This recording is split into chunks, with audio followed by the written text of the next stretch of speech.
राधे राधे। मेरा नाम है निकिता शर्मा और आप सभी का स्वागत है श्रीमद् भागवत गीता की इस श्रृंखला में। पिछले श्लोकों में हमने समझा कि किस प्रकार श्री कृष्ण अर्जुन को कृष्ण भावना भावित और कृष्ण भावनामृत का अर्थ समझाते हैं और वे ये भी समझाते हैं कि जो मनुष्य कृष्ण भावनामृत में डूबा रहता है उसका उद्धार अवश्य होता है। आज बढ़ते हैं अगले श्लोकों की ओर। श्रीमद् भागवत गीता के दूसरे अध्याय के 53वें श्लोक में कहा गया है, श्रुति विप्रति पन्ना ते यदा स्थास्यति निश्चला समाधान वचला बुद्धिस्तदा योगम वा पश्यसि। अर्थात जब तुम्हारा मन वेदों की अलंकारमयी भाषा से विचलित न हो और वह आत्म साक्षात्कार की समाधि में स्थिर हो जाए, तब तुम्हें दिव्य चेतना प्राप्त हो जाएगी।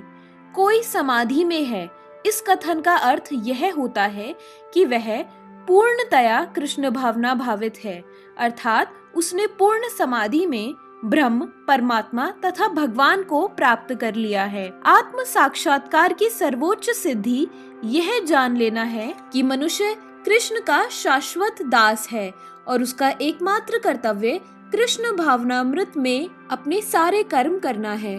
कृष्ण भावना भावित व्यक्ति या भगवान के एकनिष्ठ भक्त को न तो वेदों की अलंकारमयी वाणी से विचलित होना चाहिए, न ही स्वर्ग जाने के उद्देश्य से सकाम कर्मों में प्रवृत्त होना चाहिए।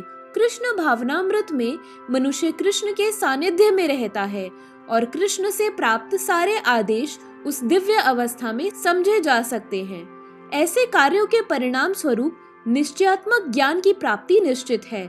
उसे कृष्ण या उनके प्रतिनिधि गुरु की आज्ञाओं का पालन मात्र करना होगा। अब 54वें श्लोक में अर्जुन कहते हैं, स्थित प्रज्ञस्य का भाषा समाधि स्थस्य केशव स्थित धीह की प्रभाषेत किमासीत व्रजेत किम। अर्थात अर्जुन ने कहा, हे कृष्ण, अध्यात्म में लीन चेतना वाले व्यक्ति यानी स्थित प्रज्ञ के क्या लक्षण हैं?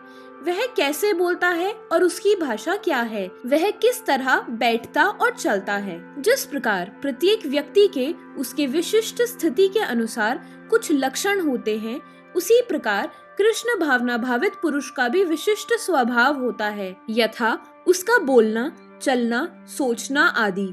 जिस प्रकार धनी पुरुष के कुछ लक्षण होते हैं जिनसे वह धनवान जाना जाता है, जिस तरह रोगी अपने रोग के लक्षणों से रुग्ण जाना जाता है या विद्वान अपने गुणों से विद्वान जाना जाता है, उसी तरह कृष्ण की दिव्य चेतना से युक्त व्यक्ति अपने विशिष्ट लक्षणों से जाना जाता है।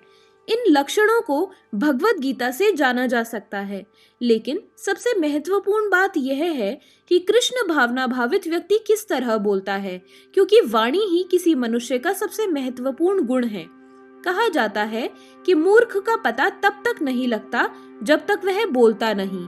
एक बने ठने मूर्ख को तब तक नहीं पहचाना जा सकता जब तक वह बोले नहीं, लेकिन बोलते ही उसका यथार्थ रूप प्रकट हो जाता है। कृष्ण भावना भावित व्यक्ति का सर्व प्रमुख लक्षण यह है कि वह केवल कृष्ण तथा उन्हीं से संबंधित विषयों के बारे में बोलता है। फिर तो अन्य लक्षण स्वतः प्रकट हो जाते हैं, जिनका उल्लेख आगे किया हुआ है।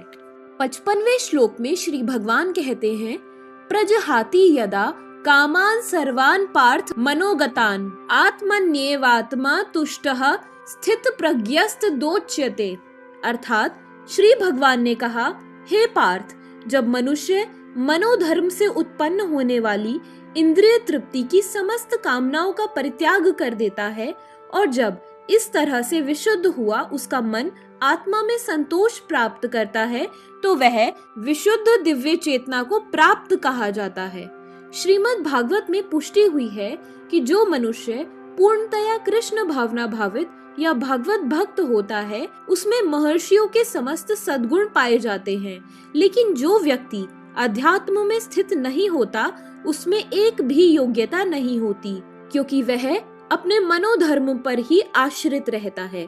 फलतः यहाँ यह ठीक ही कहा गया है कि व्यक्ति को मनोधर्म द्वारा कल्पित सारी विषय वासनाओं को त्यागना होता है। कृत्रिम साधन से इनको रोक पाना संभव नहीं, लेकिन यदि कोई कृष्ण भावनामृत में लगा हो तो सारी विषय वासनाएं स्वतः बिना किसी प्रयास के दब जाती हैं।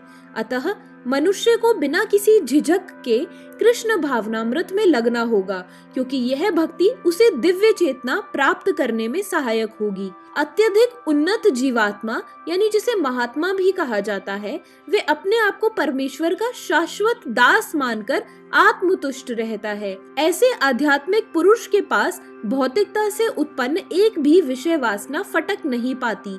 वह अपने को निरंतर भगवान का सेवक मानते हुए सहज रूप में सदा प्रसन्न रहता है। इसी के साथ आज के श्लोकों की वीडियो समाप्त होती है। अगर आप सभी लोग श्रीमद् भागवत गीता की इस श्रृंखला में हमारे साथ हैं, तो हमें अपने विचार कमेंट सेक्शन में जरूर बताएं और इस वीडियो को अपने परिवारजनों और मित्रगणों के साथ जरूर शेयर करें, ताकि उन्हें भी ये अद्भुत ज्ञान प्राप्त हो सके। तो मिलते हैं अगले श्लोकों के साथ एक नई वीडियो में।